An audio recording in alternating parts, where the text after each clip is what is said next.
ملخص كتاب من الذي حرك قطعة الجبن الخاصة بي. المؤلف سبنسر جونسون. النوع تحفيزي، تطوير الذات. فكرة الكتاب: الكتاب يقدم قصة رمزية تعلم القارئ كيفية التكيف مع التغيير والتعامل معه بشكل إيجابي. الشخصيات: القصة تدور حول 4 شخصيات تعيش في متاهة وتبحث عن الجبن، ويرمز إلى ما يسعى إليه الإنسان في حياته مثل النجاح، المال، الحب أو السعادة. سنيف: فأر يتمتع بقدرة على استشعار التغيرات مبكراً.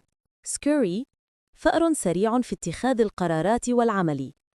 هم: إنسان يرفض التغيير ويقاومه خوفاً من المجهول. هاو: إنسان يتعلم التكيف مع التغيير ويبحث عن فرص جديدة.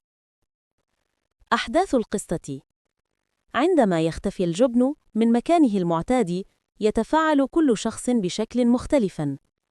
سنيف وسكاري لا يترددان في البحث عن جبن جديد.